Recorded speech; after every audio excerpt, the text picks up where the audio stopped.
program gani serbek avaçma ve şu selametev Honse vizerşan teknik yo problem ez juye programı YouTube sera nişen Facebook av semed ez nika peceba hem peceba hem ez pe bilgisayar program kana komo YouTube ra buaz متعقب بكر أنا بروجرام سير بكر وشير يوتيوب إجارة سير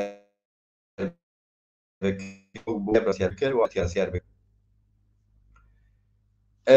gel şarma şıma sekin xeramê çez çiçin sinîvêren waxtî nîşen çez misinîgva çiçin ez wazina weçîneyîş nyoz vîjîneyîş ku Tirkiye de nizdîra emsar ben ma binê nîser qalo qise bikir piyavacir ne dereqet bir çon programa ez nika kina ez wazina tabii ki şimaz bir mapya qalo qise müşere bikir şima kom boğaz eşken şer YouTube ra icara bir program komik boğaz etiya cebra eşken tormu mapya qal bikir ve şima etiyara şen YouTube'es Azerbaycan yo ambazanık YouTube serken kom teşken binüser khairxwe tekom ambazo delal bele ambazı kayser tiyaserken Mustafa Ertürk olması ge khairamo Ahmet Pamukçu tes khairame Mehmet Yıldız kirvete khairame çimo serame bele gelen bazan mesinik serada nüşt ne Semet Zazona yani ne ittifak cumhur ne millet o neyse üçüncü yol ittifakı yons çeşken ona vacir kay zazay mavaş Semet Çineya ray xubbedir Cumhur İttifakı Semet Çineya ray xubbedir Millet İttifakı Semet Çineya ray xubbedir mavaş üçüncü yol ittifakı evet. Söz konusu mesele seçimler olunca değerli arkadaşlar hoş geldiniz. Fatma Dalgıç hoş gelmişsin. Ali Ader Çatakçı Hoca hoş gelmişsin. Söz konusu Türkiye'de seçimler, genel seçimler olunca biz işte yarı Zazıca yarı Türkçe programı devam etmeye çalışıyoruz. Değerli arkadaşlar, sevgili izleyiciler, şu an YouTube'a gitseniz YouTube'da da canlı yayın var. Hani ortak yayın gibi diyelim. Dünden beri bilgisayardan şey geçmiyor. Macir Ciran profili kabul etmiyor. Bilmiyorum niye. Şifre tekrar diyor. Tekrar aynı şifre giriyorum. Kabul etmiyor. Varhasıl bir teknik problem var. Ben de çözemedim. O yüzden şu an izlemek isteyen hem YouTube kanalına üye olan arkadaşlar oradan izleyebilir programı. Hem buradan cepten kamera gönderip de katılmak isteyen arkadaşlar buradan katılabilir, tartışabilir. Bizim meselemiz tabii ki böyle zaman doldurmak, vakit doldurma meselesi değil. Eğer öyle olsaydı 24 saat değil belki ama her gün farklı konuklarla birlikte ben her gün program yaparım. Mesele bu değil. Kışındır. Biraz zaman ayırabiliyorum. İkincisi seçim yaklaştı. Ben kendi halkıma karşı kendimi sorumlu hissediyorum. Sorumlu hissettiğim için günceli takip ediyorum. Okuyorum kendime göre, araştırıyorum. Doğruyu, yanlışı yan yana koyuyorum. İnsan olarak da tavrımı gösteriyorum. Yani pratik yapıyorum. Benim yaptığım bu. Lafazanlık, gevezelik değildir hiç. Kesinlikle. Ne öyle çok lafazan biriyim. Geveze de hiç olmadım. Bu kadar da açık söyleyeyim. Ama kendimi sorumlu hissediyorum. Sorumlu hissettiğim için sorumluluk mevkinde yer alan, işte derneklerden tutalım siyasi partilere kadar, cemaat liderliğinden tutalım, aydın, yazar, çizer, duyarlı kesimlere hitap ediyor. Elbette yani bizim gayemiz işte burada canlı yayında konuşup kendini tatmin etmek değil yani. Kaldı ki ben açık söyleyeyim, ben çalıştığım kadarıyla, çabaladığım kadarıyla tatmin olamıyorum. Tatmin olmak için olmuş olsaydı ben 15-20 kişi beni izleyeceğine en az 100 bin kişi izlesin deyip açık söyleyeyim yeri gelmişken e, bazı medya grupların tekliflerini kabul ederdim. İlk kez bunu duyuruyorum. Eğer ki sorun Macir Ciran kendini tatmin etme sorunu olmuş olsaydı, hani olur ya bazen böyle insanların aklına gelebilir diye öyle bir hissiyatım var. Cevap vermek istiyorum. Ben bir iki medya grubunun tekliflerini yıllar önce ve da geçen yıllar kadar teklif eden medya gruplarda yer alır çalışırdım. Dolayısıyla benim işte şöhret, meşhuriyet, şu bu peşinde değilim. Ben Cumhurbaşkanı adayı da değilim. Ben herhangi bir milletvekili adayı da değilim. Ben kendimi sorumlu hissettiğim için duyarlı davranmak istiyorum ve istiyorum ki gerçekten kim samimiyse, duyarlıysa gelsin konuşalım. Evet, değerli arkadaşlar, Cumali Hoca odur görünüyor. Cumali Karaman hoş gelmişsin. Cihan Cankat hoş gelmişsin. Ramazan Özdemir hoş gelmişsin. Therame, bele.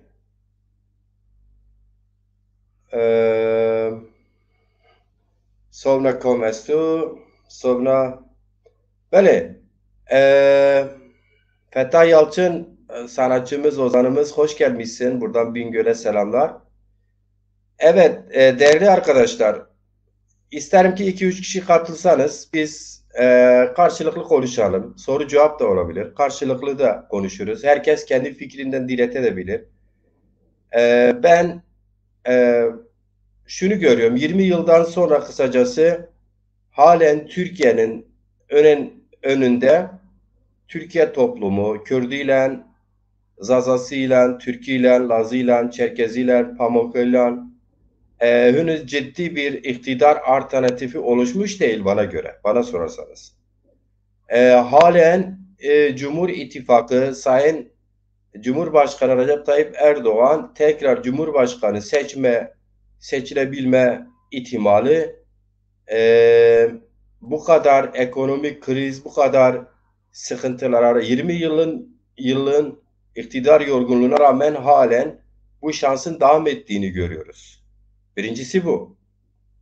İkincisi e, Sayın Cumhurbaşkanı Recep Tayyip Erdoğan evet karizmatiktir, pragmatiktir, e, gerçekten birçok konuda iyi yeteneklidir. Siyaseti iyi yapıyor. İyi yaptığından değil, Türkiye siyasetini iyi yaptığı için. Yani iyi bir siyasetçi olduğundan değil, Türkiye'de mevcut sistemin e,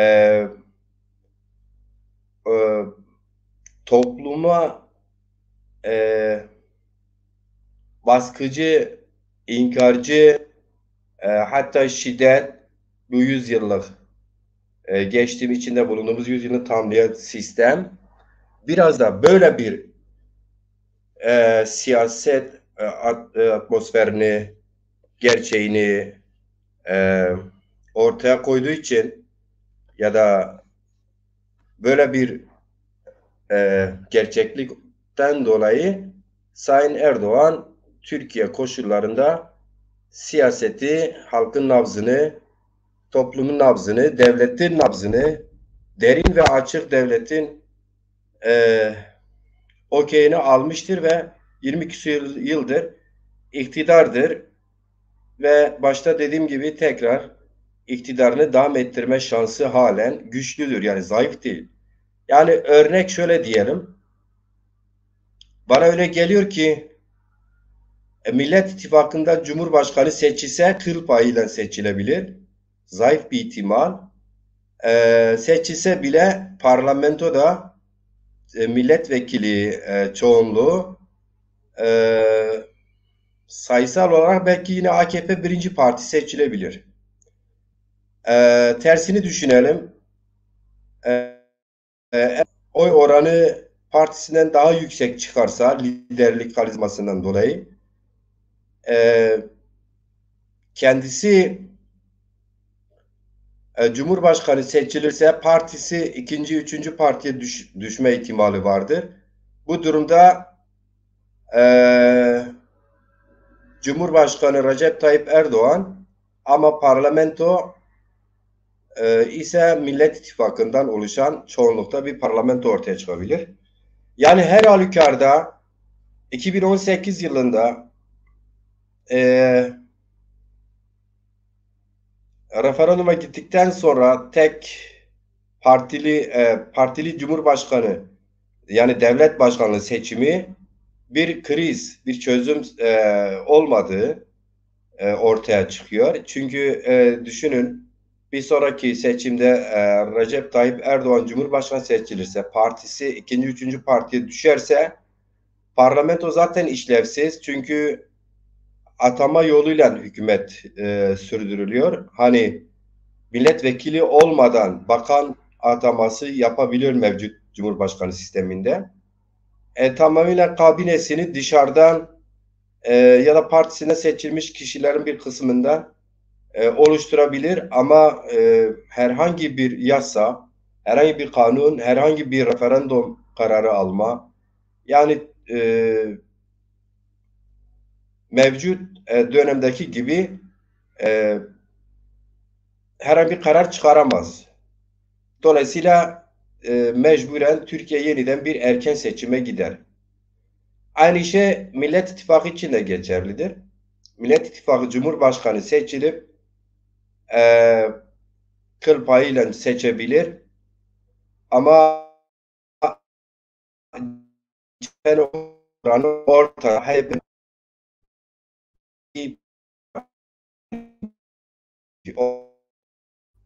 dolayısıyla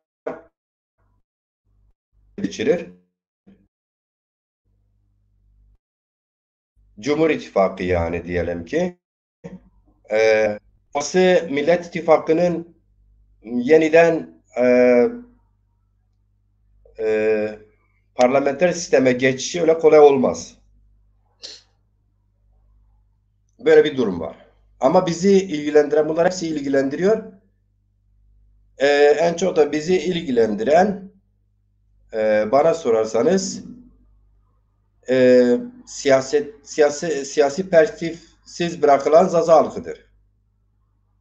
Ve biraz da Kürt halkıdır. Öyle de diyeyim yani. Bana göre tabii ki. Bu benim düşüncelerim. HDP Kürtleri temsilen sistem, resmi düzen, devlet, ısrarla HDP bir Kürt partisi, hatta illegal partinin devamı ya da işte kolu kanadı yasal temsilcisi dese de bana göre HDP ne Kürtleri temsil edebiliyor ne öyle iddia ettikleri gibi illegal ya da legal.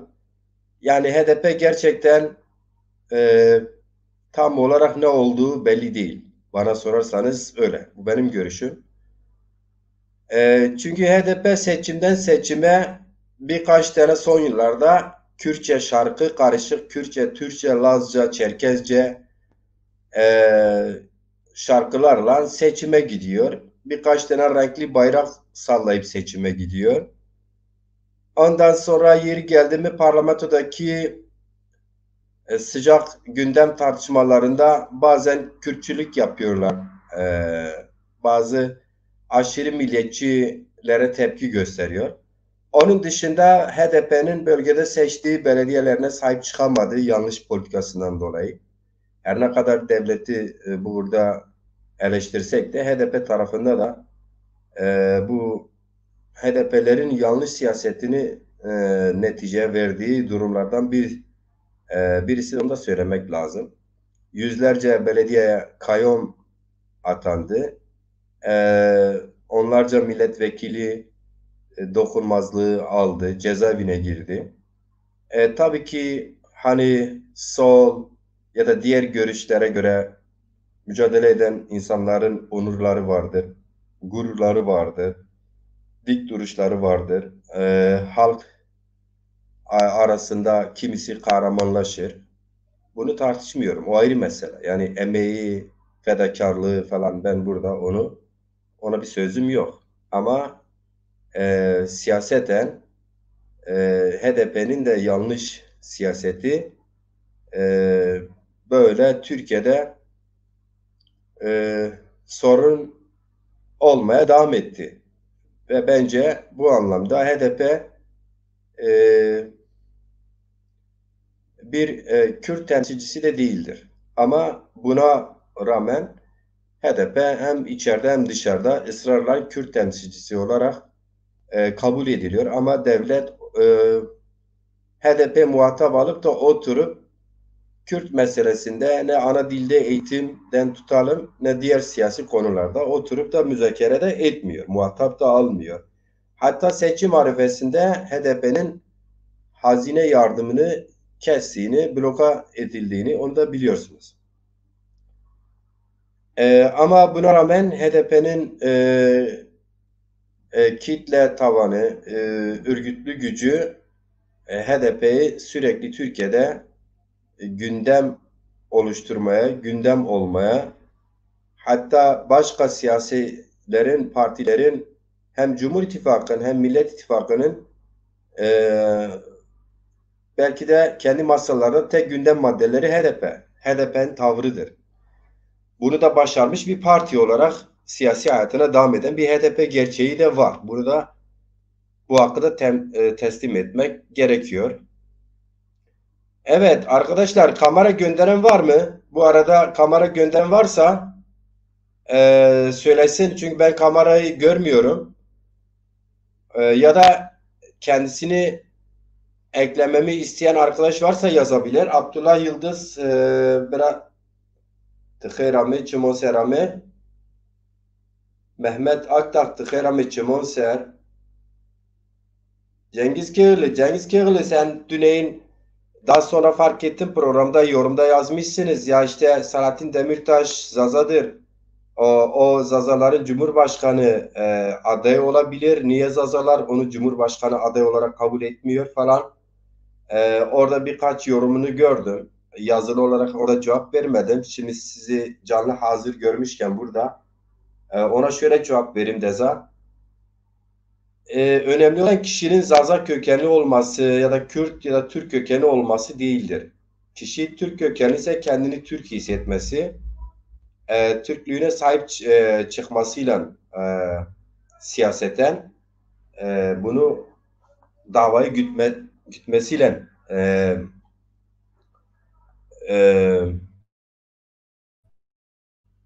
ne derler ona, önemli hale gelir. Kişinin Kürt olması değil, mesela birçok Kürt kökeni geçmişten bugüne kadar Türkiye'de Cumhurbaşkanı da oldu. Kürtlerdi. Yani Kürt olmak, Cumhurbaşkanı olmak yetmiyor. Kürt kökenli olmak için yetmiyor. Yani Sayın Demirtaş'ın Zaza olması için Zazaların adayı, Cumhurbaşkanı da adayı olması yetmiyor. Bunu kendisi istemesi lazım. Yani kendisi ben Zazayım, Kürt Zazayım diyor.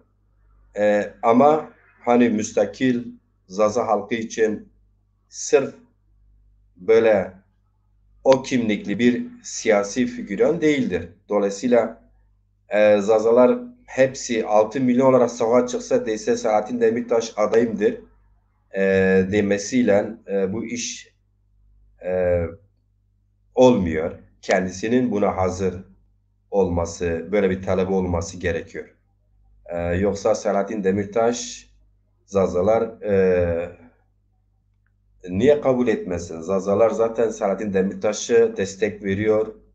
Zaza halkı destek veriyor Zazalar derken.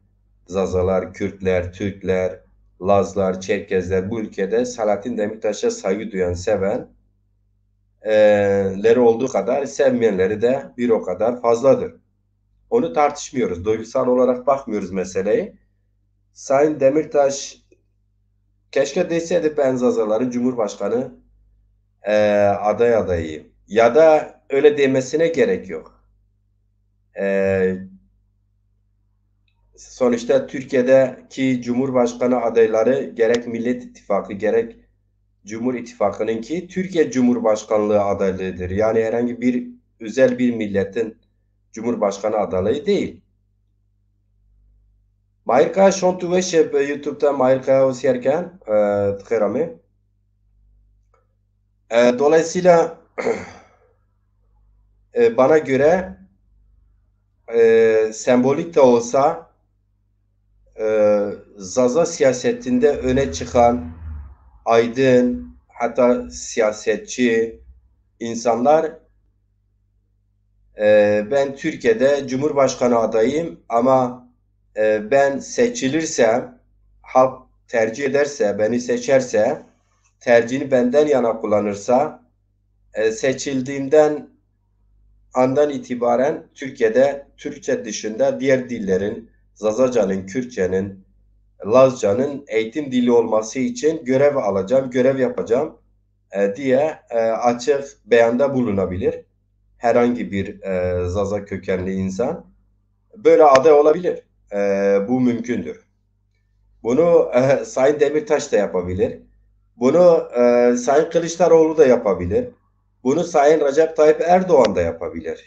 Yani Cumhurbaşkanı adayları kimlerse yeter ki desinler ki biz seçildiğimizden itibaren 5 yıl içerisinde Türkçe dışında, Türklük dışında, Kürtlük, Zazalık, Lazlık, Çerkezlik bunlar hepsi onurdur.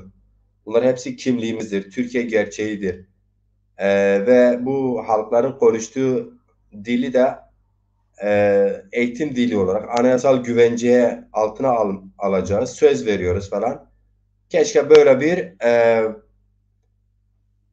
şey olsa, böyle bir aday profili olmuş olsa o zaman Zaza kökenli olması, Kürt kökenli ya da Türk kökenli olması bir şey değiştirmezdi.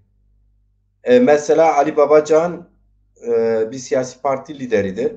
Eski Dışişleri Bakanı'dır. Eski Avrupa delegasyonu müzakerecisiydi uzun yıllar. Maliye Bakanlığı, Ekonomi Bakanlığı yapmış, Dışişleri Bakanlığı yapmış. Kendi partisi diyor ki bizim uzun ve kısa vadede iktidar e, olmamızın e, olursak yapacaklarımızı şunlar deyip işte 60. madde, 63. madde hangi maddeyse ondan bahsederek Kürtçe ve diğer dilleri anayasal güvence altına alacağız diyor mesela.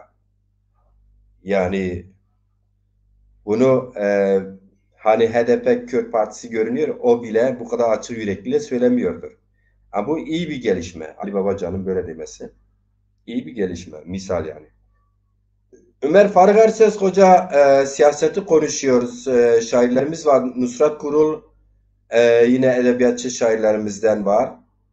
E, Hoş gelmişsiniz. Cuma Karaağaç hoş gelmişsin. Murat İpek hoş gelmişsin. Bra. Ahmet Koyunay hoş gelmişsin. Evet, kamera gönderen var mıdır ya da işte beni programa al diyen arkadaş var mı?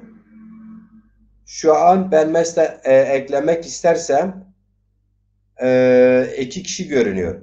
Cengiz Kığırlı görünüyor. Tek ekleyebileceğim, canlı yayına alabileceğim şu an. Bir de Fatma Dalgıç var. E, Hadi ben ekleyeyim sizi. Müsaitseniz gelin birlikte biraz da biz sizi dinleyelim.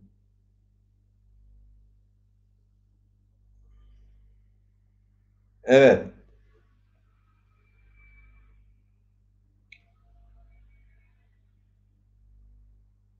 Olur mu? Niye olmasın?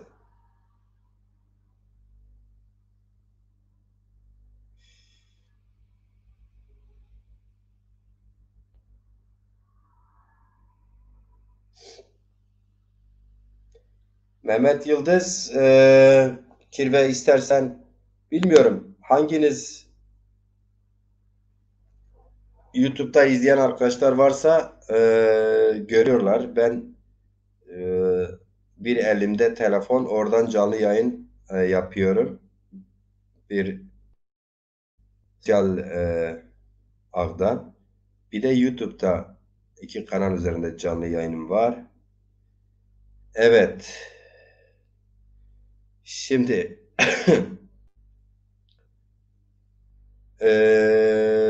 mesele burada arkadaşlar,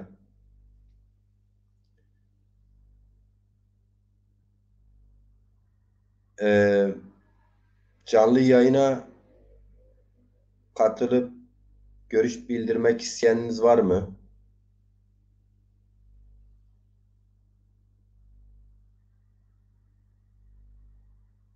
Canlı yayına katılıp görüş açıklamak isteyen varsa buyursunlar.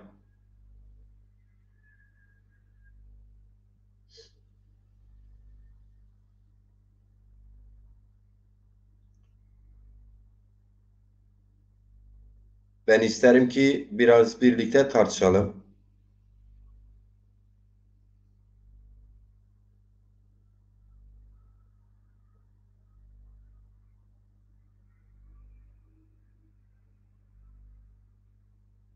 Evet, sizleri bekliyorum arkadaşlar. Biraz tartışalım mı?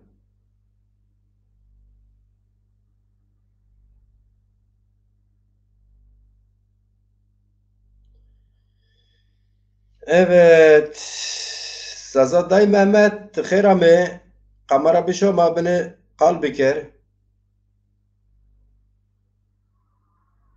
Nusrat Guru bira teğça te karpiyeti.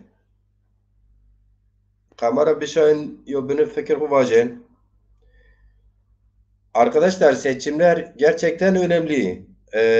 Yani tekrar olur belki ama 20 küsur yıldır Türkiye'de tek başına iktidar olan bir AKP gerçeği var. Sayın Recep Tayyip Erdoğan gerçeği liderliği vardır. Bir de sürekli ana muhalefet partisinden değişmeyen bir CHP vardı. Halen de devam ediyor.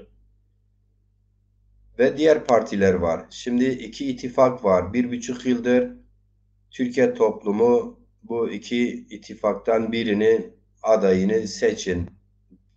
Alışkanlığı, alıştırma çalışmaları gerek yazılı gerek sosyal medya gerek büyük basında, ulusal basında sürekli toplumu iki kutup nokta halinde seçime yönlendirmeye çalışıyorlar. Tabii ki Türkiye gerçeğinde bir de HDP var. Diğer toplumsal kesimler var, halklar var, sınıflar var, emekçiler var. Onların temsilcileri var. E, Onların temsilcileri de bir araya gelenler Üçüncü Yol İttifakı oluşturmuşlar. Tabii ki ciddi gündem oluyor HDP şahsında onlar da. Tabii ki bana göre biz ısrar etmek zorundayız. Zazalar var. Zazalar bugün ne siyaseten Türkiye'den istendiği kadar temsil ediliyor. E, Ne de kimse onlardan bu yüzden bahsediyor. Gerçi bugün Meral Akşener, İyi Parti Genel Başkanı Sayın Meral Akşener Diyarbakır'a gitmişti. Takip ettiyseniz TV programlarında ya da haberleri takip ettiyseniz orada bazı olumlu sayılabilecek açıklamaları da var. Ama Zazalar adına siyaset yapan Sayın Meral Akşener'in ya da diğer partilerin Diyarbakır'da yaptıkları toplantı gibi herhangi bir toplantı geliştiremediler. Elazığ Zaza Merkezi, Diyarbakır Zazaları Merkezi. Dersim Zazaları Merkezi, Bingöl Zazaları Merkezi en az İyi Parti kadar. Çünkü İyi Parti biliyorsunuz MHP, hatta CHP son 20 yıldır bölgede böyle görkemli miting ya da salon toplantıları alacak kadar güçlü değiller. Biliyorsunuz AKP var ve bölgenin siyasi örgütlemesi Kürt siyaseti vardır. Kürt siyasetinde HDP var. Yani Kürt siyasetinde biliyorsunuz Diyarbakır'da aynı sokakta 5-6 tane parti yan yana Kürdistani partiler var. Belki 500 metrekarelik bir alan içinde 4-5 tane partinin temsilciliği vardır. Onlar etkili değil. HDP yani etkilidir. Sevda Çetin, hoş gelmişsiniz Sevda Çetin. Sevda Çetin, Türkiye'deki önümüzdeki seçimler için e, görüşünüz varsa kamera gönderseniz, katılmak isterseniz programa kamera gönderebilirsiniz. Nevzat Kılıç, Nezat Kherame, Nevzat Kılıç Diyarbakır'dan, Ergani'den selam. Zerveş Tezat sanırım yanlış olmasam Antalya'dan, hoş gelmişsin Kherame. Evet, İyi Parti Diyarbakır'da bugün işte silahlar susarsa ben burada söz söylemeye gelmedim. Gönül almaya gelmedim. Benim söylediklerim ciddidir. Sırtını bizlere dayanan bir yani Kürt hareketini kastederek, dağdakilerini kastederek sırtınızı yani e, şunu demeye getiriyor. Yani sırtınızı ABD'ye ya da İran'a ya da Suriye'ye varsa Rusya'ya varsa Avrupa'ya değil de bize dönerseniz sırtınızı bize dayarsanız biz karşılıklı birbirimizi affederiz kastediyor. Tartışmayacağımız konular yok. Geçmişi geçmişte bırakabiliriz yani. Geçmişin üstüne sünger çekebiliriz diye açıklama oldu.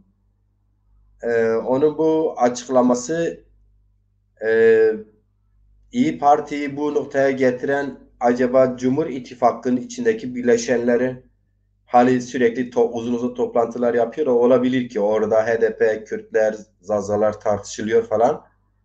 Belki biraz İyi Parti'nin genel başkanı fikirlerini olgunlaştırmış böyle bir açıklama yapma gereği duydu Diyarbakır'da.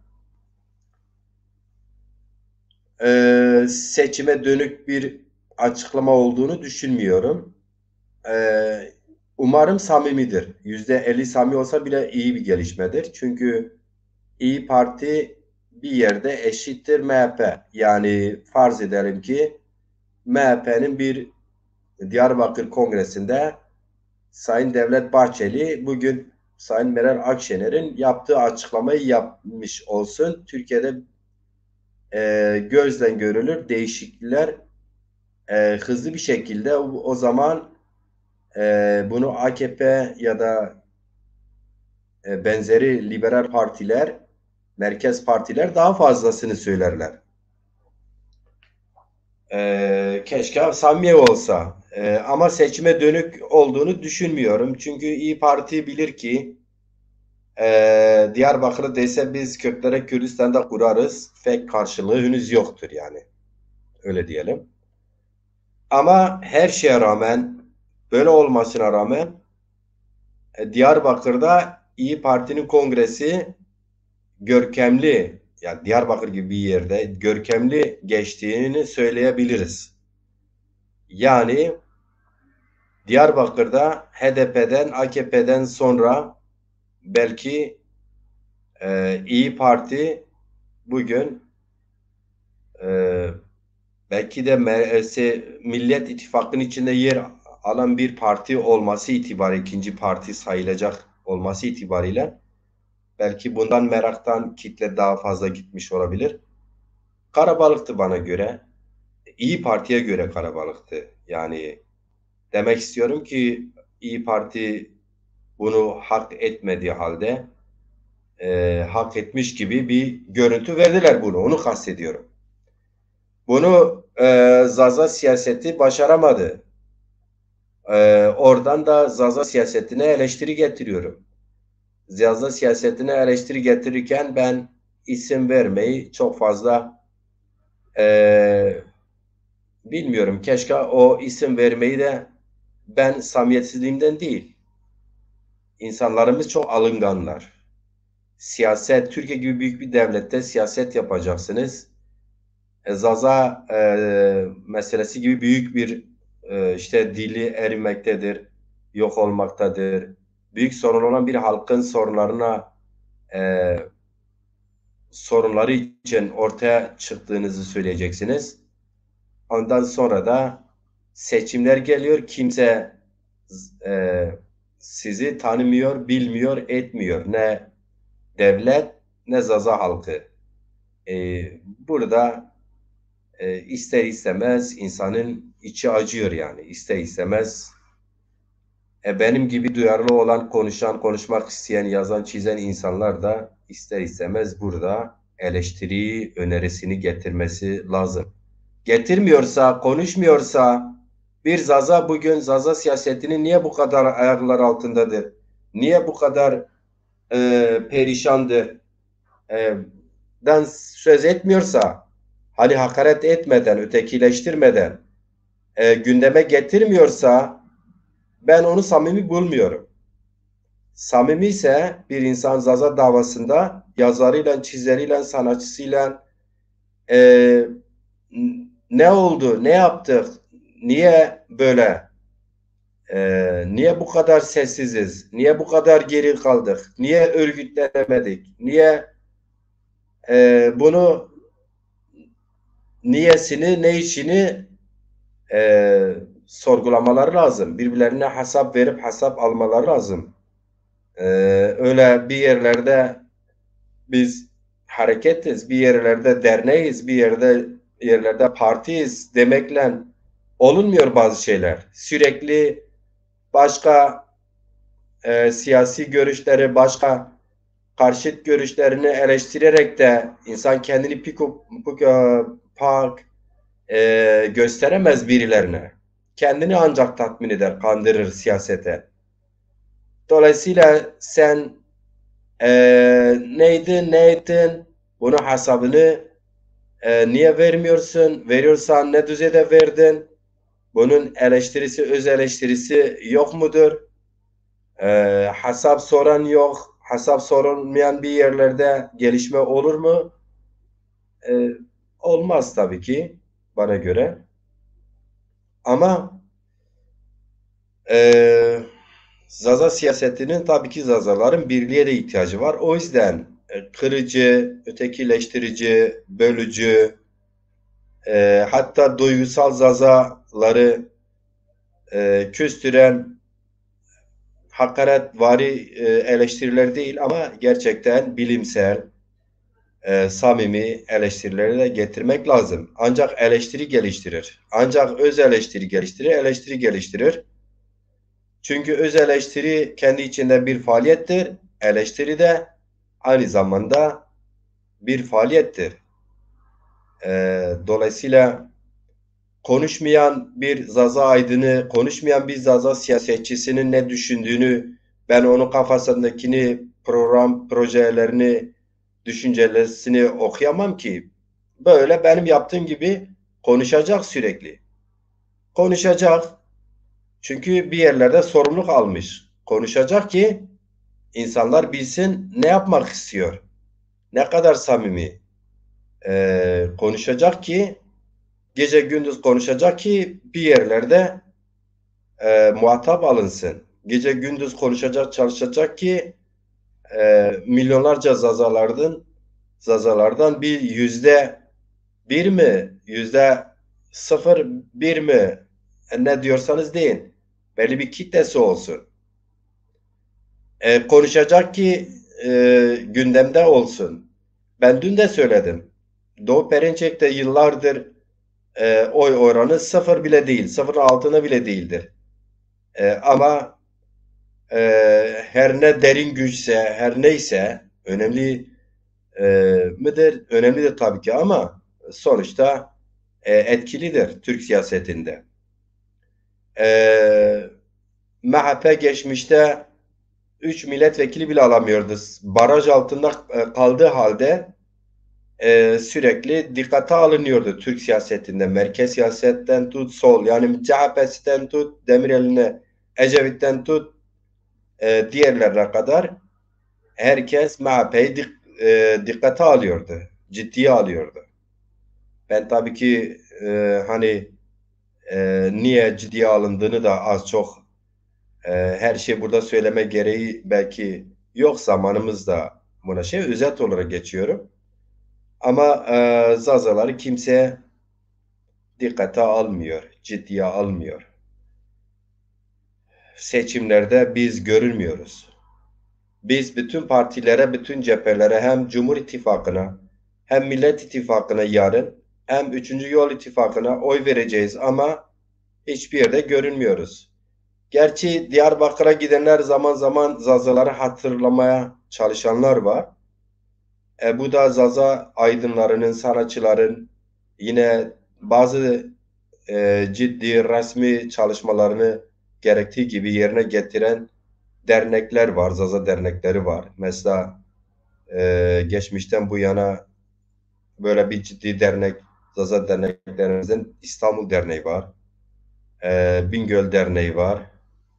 Yani bunlar kağıt üzerinde değil, bunlar ciddi ciddi işleyişiyle çalışan derneklerdir. Zaza dili, tarihi, e, dil ile ilgili çalışmaları var. Online üzerine çalışmalar var. Birebir halkla iç içe çalışmalar var. Görüyoruz yani. Böyle derneklerimiz tabii ki var.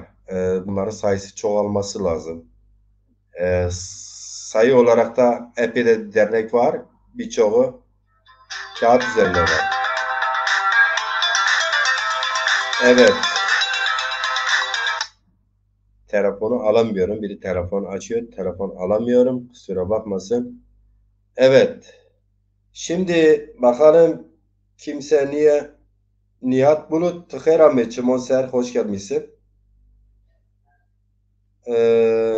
Başka kim var? Ha, Mustafa Demirci mi görüyorum? Evet, doğrudur. Mustafa Demirci Hoca hoş gelmişsin. İstanbul Zaza Der Başkanı Sayın Mustafa Demirci bizi izliyor. Hoş gelmiş. İhsan Akar hoş gelmişsiniz. Arkadaşlar, herhangi biriniz ben kamera görmüyorum. Herhangi biriniz kamera göndermiş misiniz bana? Çünkü kamera bildirimi de gelmiyor. Benim hesabıma ne olduysa 2 gündür ben YouTube'da yaptığım programı Face'e geçmiyor. O yüzden Face'ten ayrıca açmışım. YouTube'da ayrıca canlıda görünüyoruz tabii ki. E, YouTube kitlesi pek başaramadık, beceremedik YouTube'dan sırf oradan izleyici oraya çekmek, oradan canlı yayınlar yapmak. Hatta bunu başaramadığımız için ben bu YouTube'da yaptığım programlara halen logosuna aylık ücret ödüyorum. Oysa ki kanal 1000 kişiyi geçmiş, 1021 civarında azası var kanalın biri. Ama herkes sadece değil de önemli bir yüzde sadece orada üye olmuş, takip etmiyor. Oradaki yorumlara, beğenilere baktığın zaman onu görüyoruz. Oradaki takipçi, izleyici, canlı izleyiciyi de gördüğüm zaman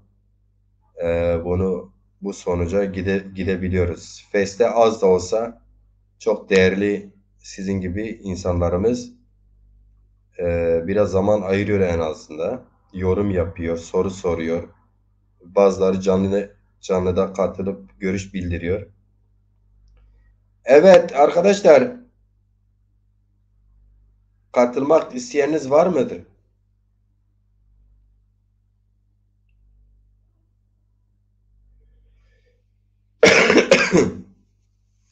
Bu 20 küsur gün oldu hemen hemen. Geçirdiğimiz bu soğuk algınlığı bir türlü tam olarak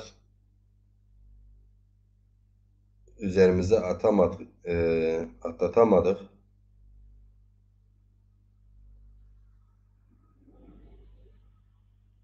Halen de öksürüyoruz. Baş ağrısı, şu bu falan devam ediyor.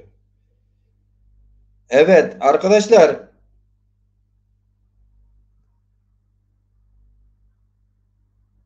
Nevzat Kılıç programa katılmak istiyor musun? Nevzat Kılıç bugün güzel bir başlıkta şey açmışsınız. Yani Ömer Hayyam'ın bir sözünü kullanarak sanırım Ömer Hayyam'a ait olması lazım.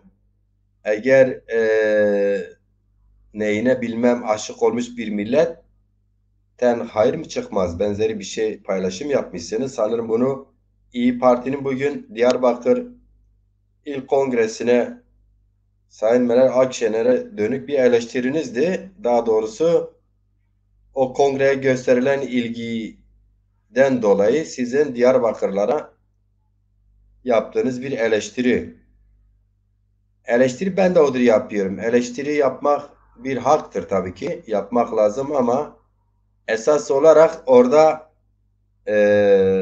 Nihat kendini de sorumlu görmen lazım. Biraz da öz eleştiri de vermek lazım.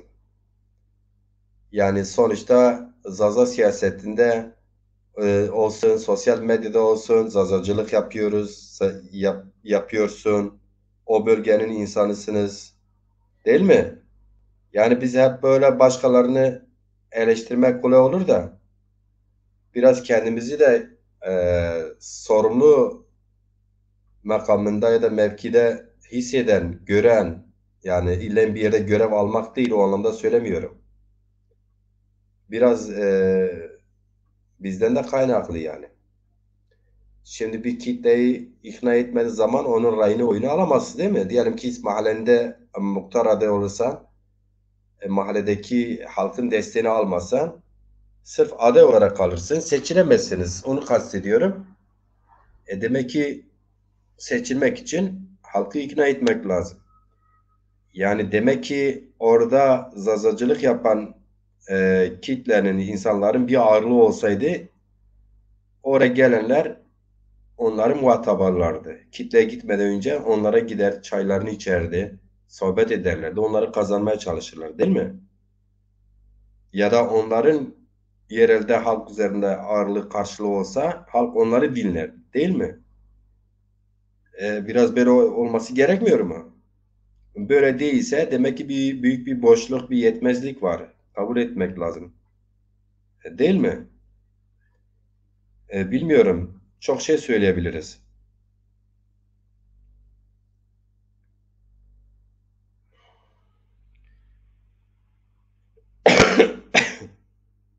Özür dilerim. Yavuz Tasalı arkadaş da sanki gelmiş görünüyor. Evet, hoş gelmişsin Yavuz. Buradan Bingöl'e selamlar. Evet, görülen o ki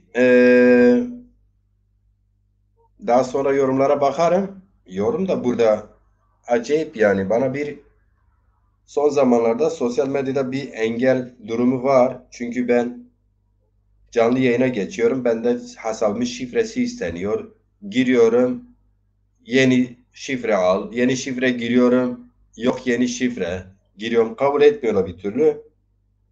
Şimdi burada yorumları da kişilerin isimleri, profillerini görüyorum. Yorumlarını görmüyorum.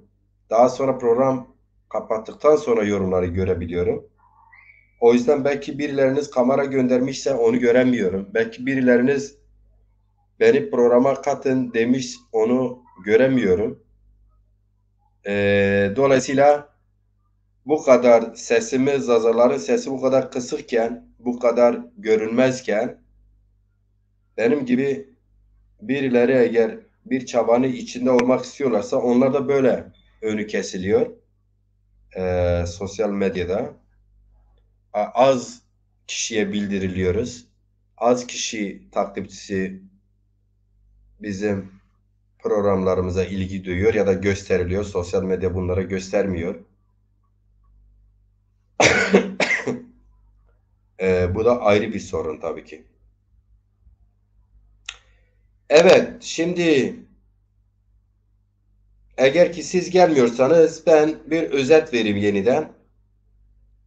Değerli arkadaşlar, değerli izleyiciler, bu saatte, hangi saatte, hangi gün, hangi dönem, hangi tarihte bu canlı yayınımı izleyen, izleme gereği duyan, zaman ayırabilen insanları tek tek saygıyla, sevgiyle selamlıyorum. Büyüklerime büyük hürmet, küçüklerime büyük sevgi selamlarımı bildirirken şu özeti vereyim. 2023 Türkiye Genel Cumhurbaşkanı ve hükümet seçimlerinde Zazalar her ittifaka tavan, her ittifaka oy verebilecek ama kendi temsilcileri Zazalar adına siyaset kurumu zayıf olduğundan dolayı Zazalar perspektifsiz olarak bir seçimi yeniden yaşayacaklar. Keşke bugün bir iki aydınımız Cumhurbaşkanı aday adaylığını 100 bin imza ile açıklasaydı Türkiye Cumhuriyeti Cumhurbaşkanı adayı olarak seçime katılabilseydi ve denilseydi ben seçilirsem bu ülkede Türkçe dışında diğer dillerde anayasal güvence altına alacağım diye başta Zazaca, Kürtçe, Lazca, Pamukça ve diğer diller Türkçe dışında diğer dillerde eğitim hakkını tanıyacağım. 5 yıllık süreç içerisinde bunu yerine getireceğim diye söz veriyorum. Öyle bir adayı çıksaydı ortaya iyi olurdu. Güzel olurdu. İnşallah o günlerde olur bir gün. Onun için yurtsever zazaların, duyarlı zazaların e, bunlardan ders çıkarıp yoğunlaşması lazım. Zaza her yere destirme kendisine geldi mi hiçbir şey olmuyor. Şimdi tekrar oluyor belki ama sırf Zaza'yım demekle Zaza olunmaz. Sırf işte müstakil Zaza'yım demekle de Zaza olunmaz. Günümüzün koşulları onu kabul etmiyor. Sırf bir yere bir isim yazmakla da bir şey olunmuyor. Bakınız örnek bir Zaza TV vardı. Ben sonuna kadar destekliyorum, istiyorum ki yayında olsun. Çünkü bizim yaşımızdan büyük, bizim yaşıtlarımız, hatta bizden daha genç, kendi köyünde, evinde, mahallesinde Zazaca'yı öğrenmiş, dilini hala konuşanlar o TV'yi belli sebeplerden dolayı, boşluktan dolayı az çok izliyor evinde. Ona ben şahitlik yapıyorum, biliyorum. O yüzden çok önemlidir. Tabii ki biz TRT Zaza istiyoruz. Devlete vergilerimizi ödüyoruz. Vatandaşlık görevlerimizi yerine getiriyoruz. Devletin finans ettiği, kadrosunu finans ettiği, bütün programları finans ettiği RTÜK'e bağlı TRT Kurdi'de olduğu gibi TRT Zaza isteme hakkımız her vesileyle söylüyoruz, dile getiriyoruz. Onu istiyoruz. Yani kısacası bir şey demekle bir şey olunmuyor. Bir şeyler yapmak lazım. O yüzden seçimlerde bütün ittifakların, bütün siyasi partilerin gündemi olabilirdik.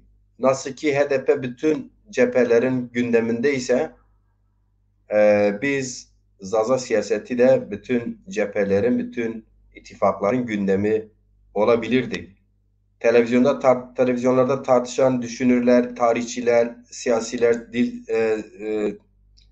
siyaset adamları, hukukçular gece gündüz seçimi konuşurlarken HDP'ye önemli başlıklar altında fikir beyan eden aydınlar Zazalar içinde, Zaza hareketi içinde fikir açıklamak zorunda kalma durumu yaşatabilirdik. Bunu başarabilirdik. O yüzden dedim ya sırf Zaza'yım demekle Zaza olunmuyor. Sırf ben Türk değilim demekle Zaza'yım demekle olmuyor. Sırf ben Kürt değilim, Zaza'yım demekle de olmuyor bu işler. Zazaca yazmak, Zazaca okumak, Bunlar tabii ki işin olmazsa olmazları. Ama bunun yanında biz hangi derneğe bağlı olursak olalım, hangi fraksiyona bağlı olursak olalım, bir Zaza siyaseti varsa, Zazalı adına siyaset yapan birileri varsa onların işine yardımcı olmak, kolaylık sağlamak, bazen benim yaptığım gibi yapıcı eleştiri getirmek, öneri getirmek bizim vazifelerimizin arasındadır. Bugün bütün Zazalar, Sermacı Ciran değil, bütün duyarlı Zazalar canlı yayınlar yapıp bu seçimlerde niye kimse bizi dikkate almıyor diye feryatlarda bulunabilirlerdi. Bunu yapabiliriz. Yani doğal bir duyarlılık, sorumluluk herkes kendi cephesinde yaratabilir. Buna hiç kimse engel değil. Nasıl bugün, dün, evvelki gün, başka haftalar, başka günler kimse benim program yapmama, konuşmama, konuk almama, onlarla soru sual etmeme engel olamıyorsa ki engel olunsan da ben bunu yaparım. Çok çok beni diyelim ki cezaevine atsınlar. Onun dışında bir şey engel değildir. Zamanım oldu müddetçe yaparım. Dolayısıyla duyarlı davranan herkes yapabilir. Gündemde sürekli kendimizi gündemde ısrarla gündeme getirmemiz gerekiyor. Evet, ben görüşüm budur. Ben aylar önce yazdım. Ne Cumhur İttifakı, ne Millet İttifakı, ne de Üçüncü Yol İttifakı. Zazalar bir araya gelip istişare edip konuşup bir Cumhurbaşkanı adayı halen zaman var. Çıkarabilir. Cumhurbaşkanı adayı yanlış anlamasın kimse. Ben Zazaların Cumhurbaşkanı adayım değil. Türkiye Cumhuriyeti Cumhurbaşkanlığı adayıyım. Benim Türkiye'yi şöyle şöyle gelecekte tasarlamak, görmek, programlamak istiyorum. Ben seçilirsem anayasal halkın e, halkın beni tercih ederse Zazasıyla, Kürdüyle, Türküyle, Lazıyla, Çerkeziyle ben seçildiğim andan itibaren Türkiye Cumhuriyeti Devleti'nin değişmez şu maddeleri değiştirmeye geliyorum. Türkçe dışında diğer Türk vatandaşların Zazası, Kürdü, Lazı, Çerkezi, Pamuku herkesin kutsal ana dilini kutsal olarak kabul eder. E, Güzel Türkçenin yanında bu güzel diğer dilleri de anayasal eğitim hakkı güvencesi altına alacağım. Böyle profille, böyle vaatlerle rahatlıkla bir demokrat, gerçek anlamda demokrat, örnek olabilecek, gelecekte Türkiye'de tarih sürekli kendisinden bahsedecek, yeniden bir Türkiye tarihinden yeniden bir başlangıç, bir not düşecek bir başlangıçta bir aday profili rahatlıkla olabilirdi. Olabilir. Bu mümkün. Halen geç değil. 100 bin imza topla. Bunu toplamak için de e, gerçekten çok zor değil. Ben açık söyleyeyim. Ben bugün üniversite mezunu olsaydım e, yeterli Cumhurbaşkanı adaylığım yeterli olsaydı ben gece gündüz bütün Zazalar adına dernek, siyasi parti, televizyon çalışmaları, Zazaları temsilen konuşan söz sahibi olan herkesin kapısını çalar giderdim, bu görüşümü söylerdim, kendi adaylığıma destek isterdim. Bu yeterliğe sahip olsam ben bunu yapardım. Ve Cumhur İttifakı'ndan tut Millet İttifakı'na zorla kendimi gündeme getirir. Onlarla temas kurar, ilişki kurar. Yerel Türkiye'de bütün sendikalarla ilişki kurar. Türkiye Cumhuriyeti'nin Cumhurbaşkanlığı adaylığı için destek isterdim. Kesinlikle.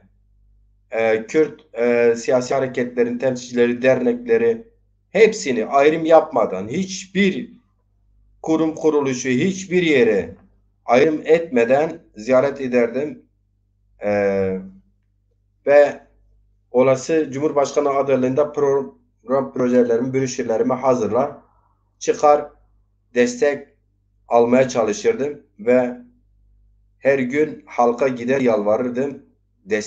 Adaylığıma destek imza yeterli kadar 100 bin imzayı toplamak için. Gece gündüz çalışırdım. Bir tek imza bile alsaydım bu çalışma kutsal olurdu, önemli olurdu. Tarihe geçerdi en azından. Evet, halen bu mümkün.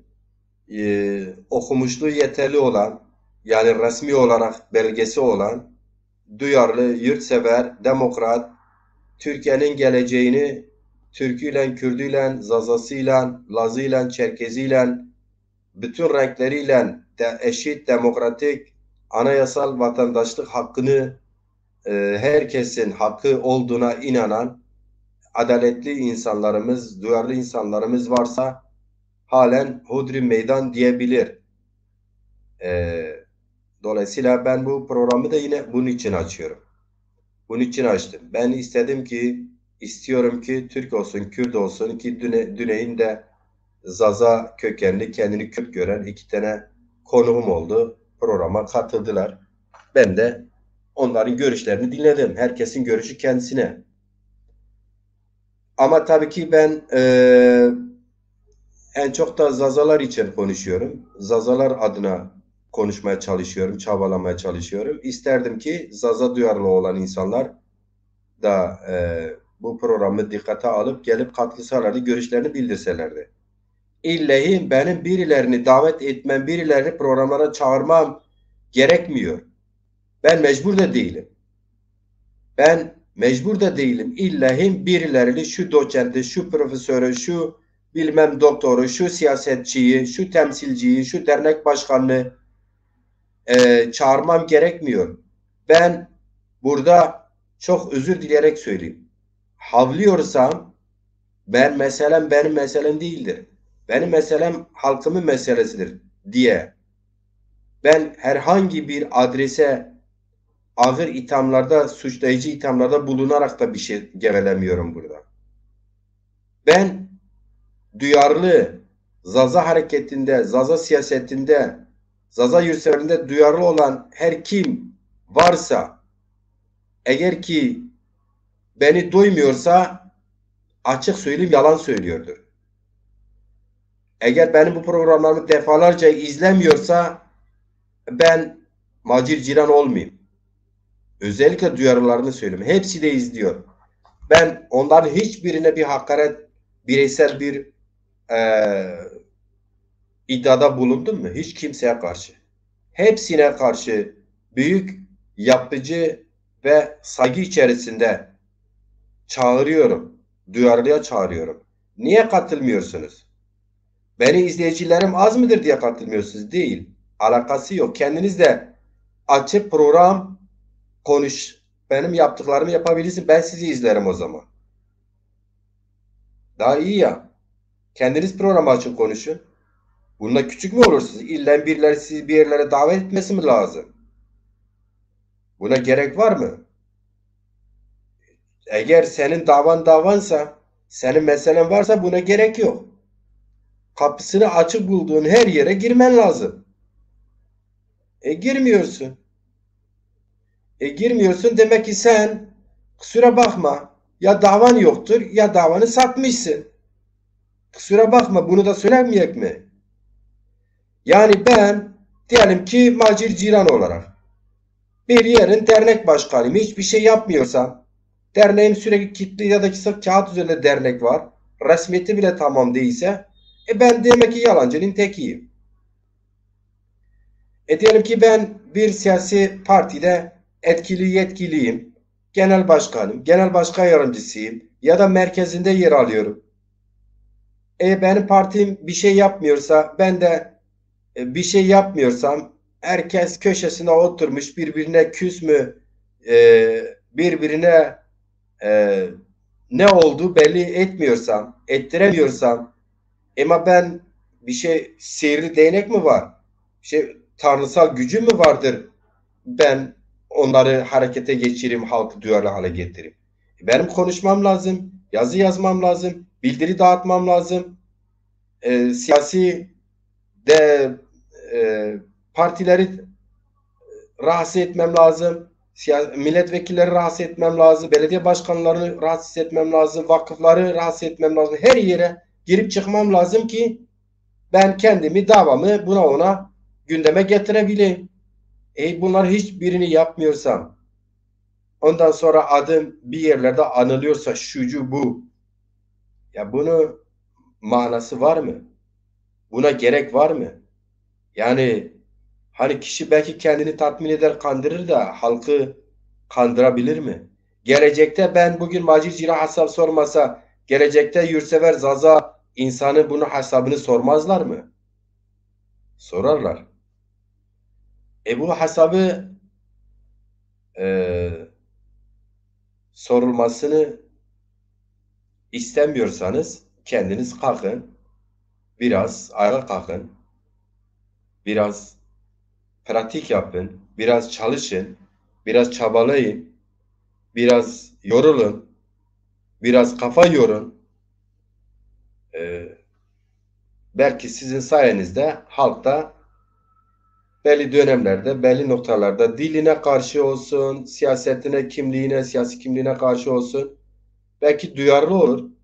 Gelecekte ki Zaza temsilcilerin işi daha kolaylaşır giderek.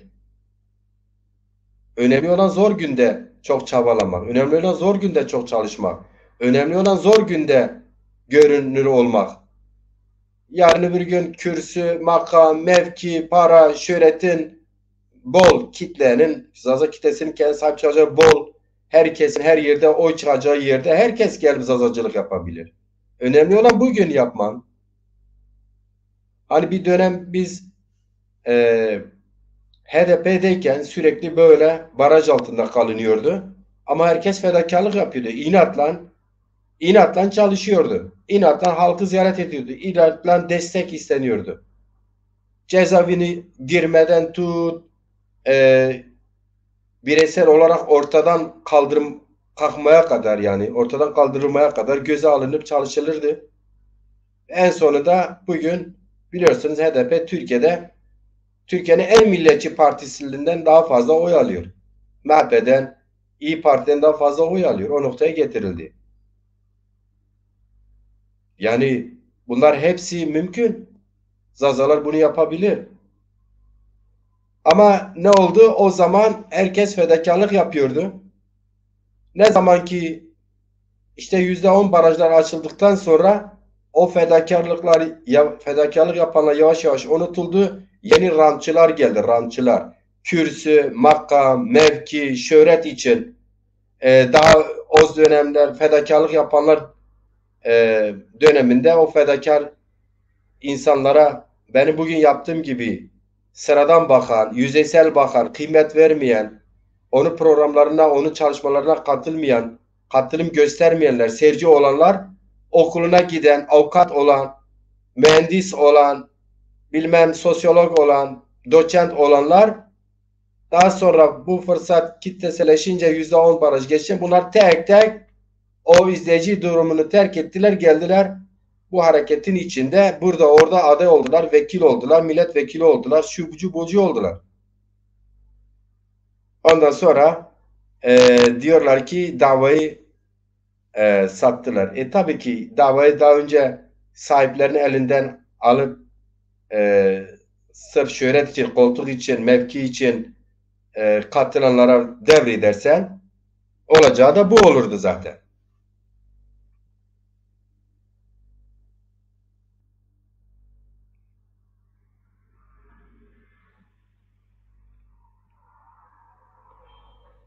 Evet Sergen Düşen arkadaş YouTube'da yazıyor diyor Dezamacı seni ve yayınlarını görünce Huma şahidimdir o kadar mutlu oluyorum ki ilgiyle takip ediyorum seni. Teşekkür ediyorum YouTube'da. Evet YouTube'daki arkadaşlar mesela siz nasıl görüyorsunuz? Şu an YouTube'a gerçekten canlı yayın YouTube'da arkadaşlar katılabilirse bu diye sosyal medyayı bırakırım komple yani. Hakikaten yani böyle. Çünkü YouTube'da da kanalımız 1020 kişi civarındadır. 1000 kişi oldu mu direkt canlı yayın yapılırdı zaten. Ben yapıyorum onu direkt oradayım ama maalesef üyeler orada izleyiciler az geliyor. Ya da ben oradan konuğu nasıl alabilirim onu bir türlü henüz beceremedim. Becerebilsem bu Facebook çok fazla da şey yapmam yani gerçekten. E, Şu an izleyici arkadaşlar bana yazabilir misiniz YouTube'dakiler? Siz nasıl mesela bugün şu an bu dakikada isteseniz bana programa canlı çıkmak için gelebilir misiniz?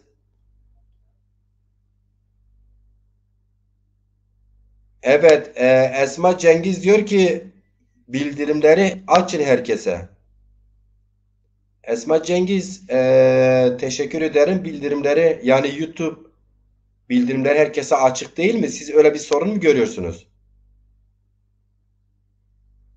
Olur yani bu teknik sorunlarda biraz e, profesyonel değiliz yani. Az çok işin içindeyiz, yapmaya çalışıyorum ama öyle çok da her şey yapabiliriz diye o noktada değiliz.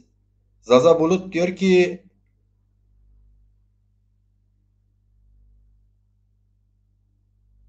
evet Zaza Bulut diyor ki sana diyor diye sosyal medyada çok kişi kamera göndermiş sen görmüyorsun demek ki.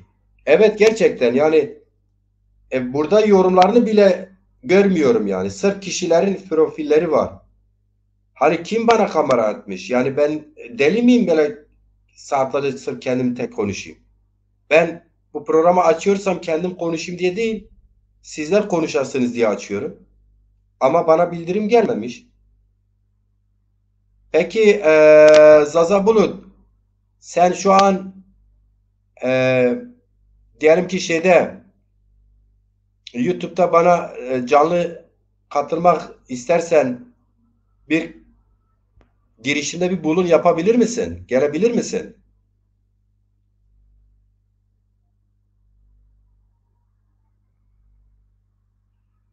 Zaza Bulut diyor evet bildirimleri kapalı olduğu için kimse bildirimleri almıyor. Ben de almıyorum. Ve bunu YouTube'da bu yorumları okuyabiliyorum arkadaşlar. Bu diğer tarafta beni izleyen arkadaşların hiçbirinizin yorumu, yazısı, bir şeysi ben görmüyorum.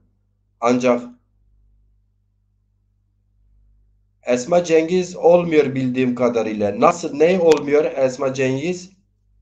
Ee, Sizin bu YouTube'da direkt canlı yayına nasıl katılacak konusunda bilgin varsa bana yorumda yazabilir misiniz? Benim şu an bir şey diyelim ki sizi YouTube'a almam için beni izliyorsunuz ya oradan. Nasıl yapmam lazım? Ne yapmam lazım burada? Bu konuda bir bilgin varsa bana yazabilir misin?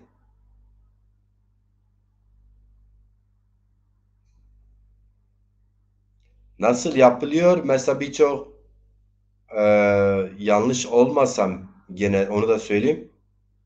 Birçok kişi direkt YouTube üzerine canlı yayınlar yapıyor, konuklar alıyor, konuşuyor.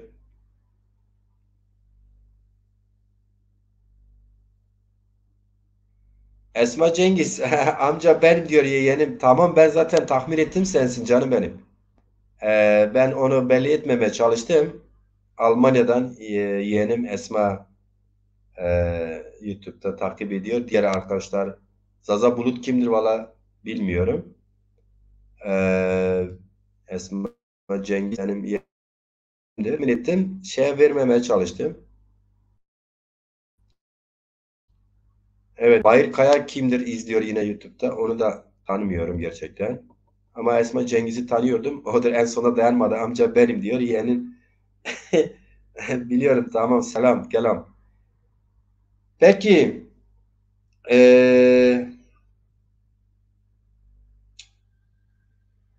o zaman ben kameraları niye göremiyorum? Hakikaten bana kamera gönderen varsa özür dilerim. Niye kamera görünüyor? Bunu da anlayamadım.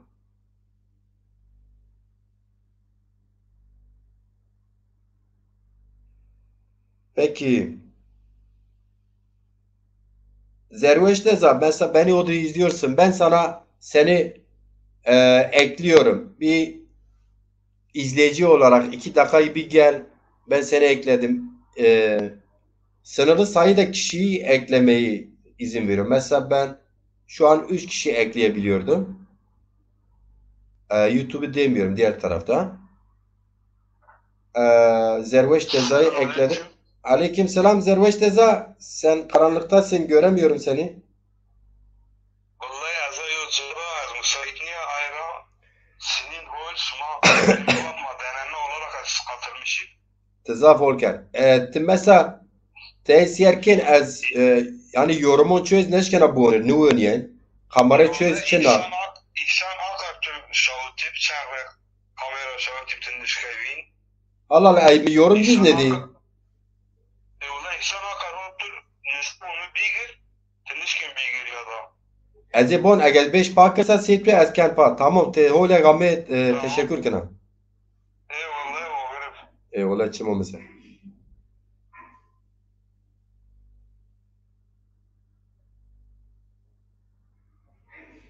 Bir bakayım İhsan Akar demiş. Bak şimdi İhsan Akar kamera göndermiş. Şu an mesela 2 kişi görebiliyorum. Bir bakayım İhsan Akar'ı göremiyorum. Bir buradan bakayım. İhsan Akar ismini yazarak bir bulayım.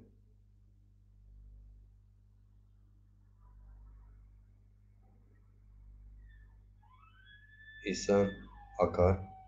Tamam İhsan Akar'ı buldum. Şimdi İhsan Akar arkadaş beni izliyorsan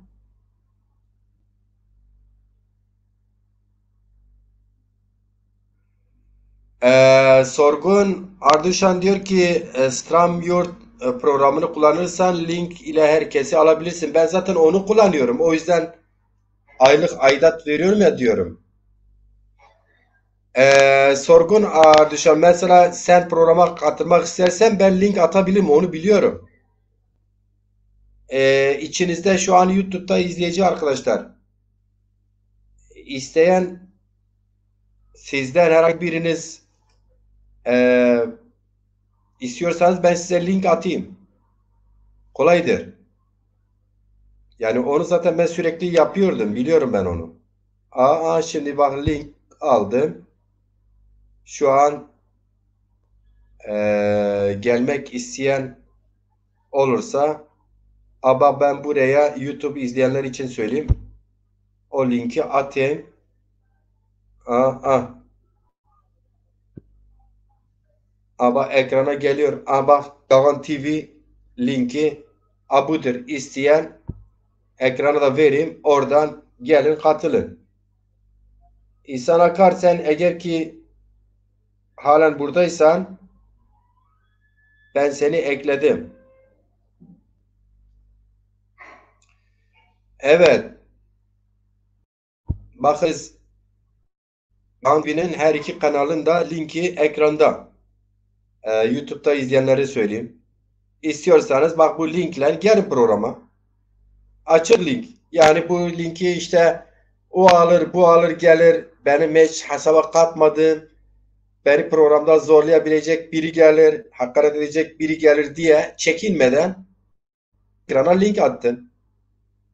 Hadi bakalım.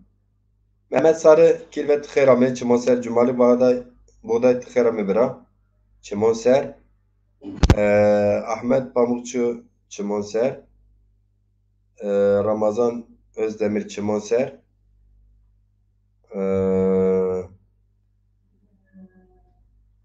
evet Ee, şimdi gördünüz mü? Şeyde beni takip ederler. YouTube'da takip ederler. Link direkt yorum kısmına attım. İsterseniz basın gelin. Ben sizi oradan alayım. Ben şu an cepteki programa kimsenin ne yazdığını görmüyorum. Ancak programı kapatırsam sonra belki okuyabilirim. Kimsenin kamerası varsa görmüyorum. İhsan Akar şu an az önce Zervaç Tez'e geldi. Dedi ki o kamera göndermiş sana katılmak istiyor diye. Ali Zazaoğlu geldi. YouTube'dan selamlar, iyi yayınlar. Biray Delal diyor. Çıtırı rında silini sekeni. Ali Zazaoğlu Kheyramet Çimonser. Ali Zazaoğlu sen linki görüyorsun. Bak link verdim ekranda. Gagan TV linki var. Onu görebilir misin? Bana yazabilir misin? Görüyorsan o linke bas, programa gel. Seni alayım. Devam edelim oradan.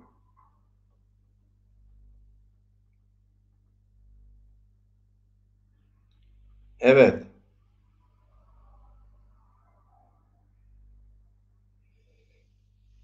Ali Zazaoğlu hayır bir selamet diyor. Ali Zazaoğlu sen ekrandaki linki görüyor musun hocam? Bak diğer YouTube Gaan TV'nin diğer linkini de atayım sana ekrana. Görüyorsan ya da yorum kısmından görüyorsan o linki bir denesene, gelebilir misin? E,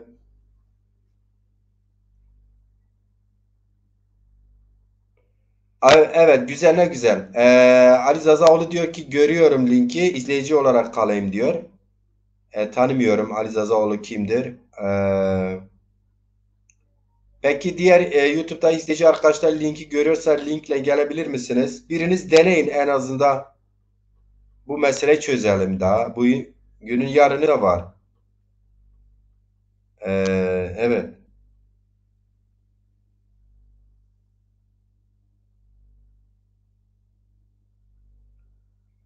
Başka kim gelmiş izliyor? Hakikaten benim bu hasama son günlerde ne olduysa ben de anlayamadım.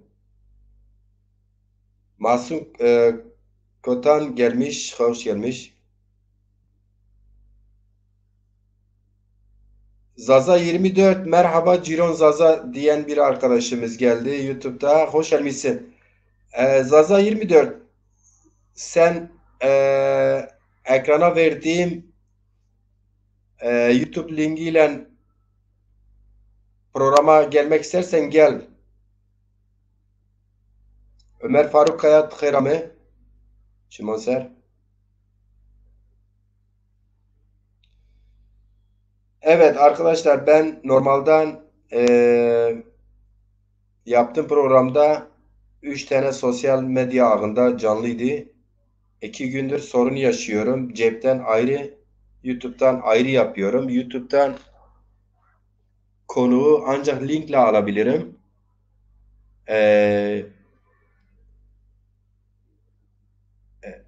linkle alabileceğin kişi ya direkt linki ona atman lazım. O da telefonu sende olması lazım. Ya da Messenger hesabı sende olması lazım.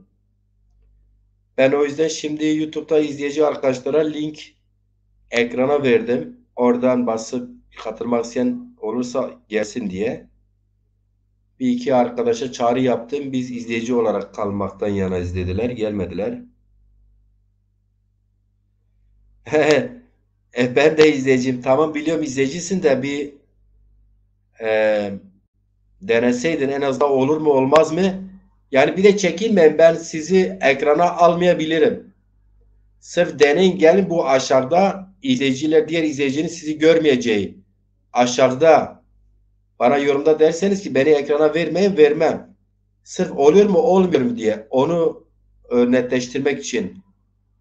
Zaza 24 o linke bir bas, gelebilir misin? Aşağıda başlayayım ben, sen beni görüyorsun.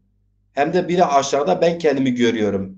Ben o aşağıya sizi yukarı ekrana vermediğim müddetçe kimse sizi görmemiş olur. Sesinizi de duymamış olur yani. Şu anki gibi, sırf ben sizin nasıl isminizi görüyorum. Tek bir fark, ben ekstradan aşağıdan sizin suratınızı, kim olduğunuzu görmüş olurum. Bu kadar. Başka hiç, benden başka kimse görmez.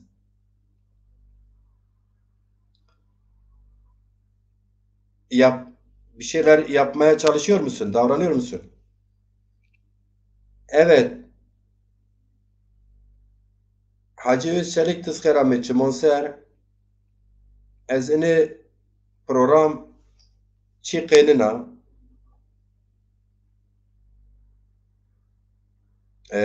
etiwa biqed madem ez kamera kom şawan nişawan ez neşkena bînir yorumunuz değil. Eti az bakın, az edi YouTube set yorum beni devam bekir. Hisse beneceğim.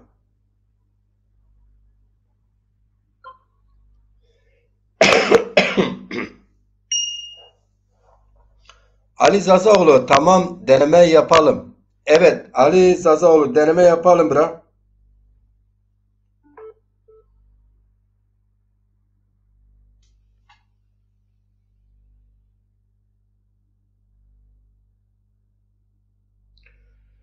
Sen linki aldın mı Ali Zazaoğlu?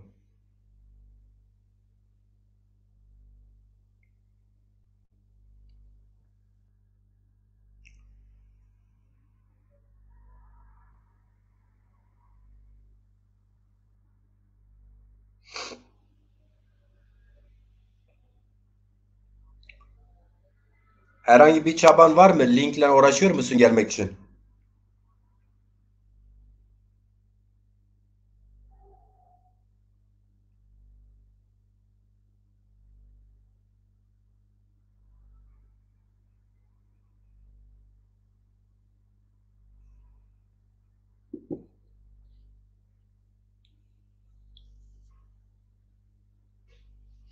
Evet, ben aşağıya verdiğim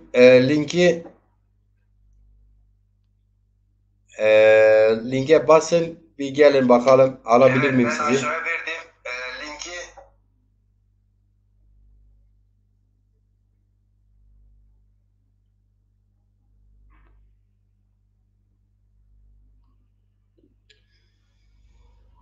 E,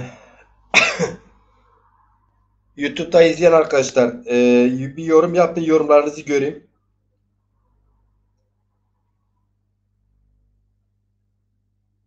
Ali Zazaoğlu nasıl gidiyor?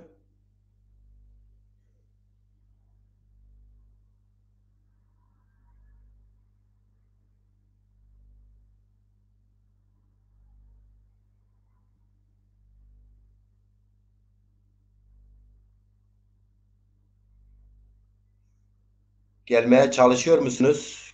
Gelebiliyor musunuz?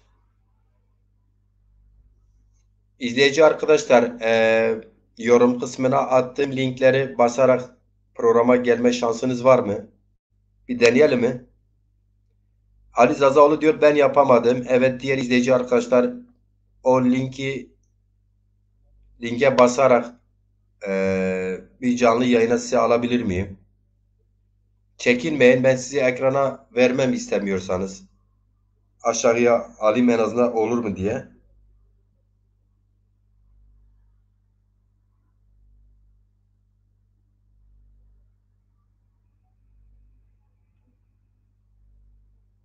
Evet, yorum istiyorum. 3 kişi izliyor.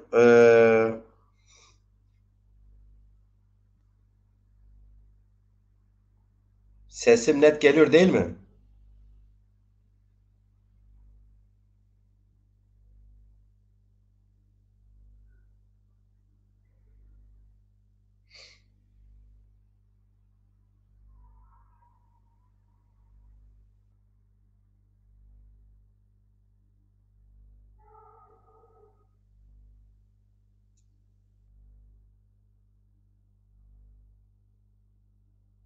Evet arkadaşlar.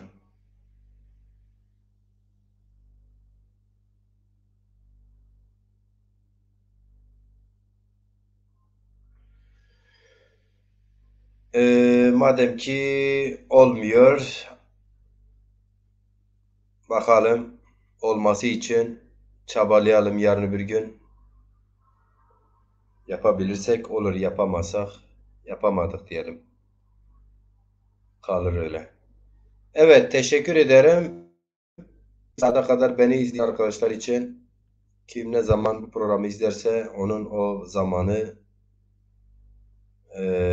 sağlıklı geçsin isterim. Dem weş vakt weşimar.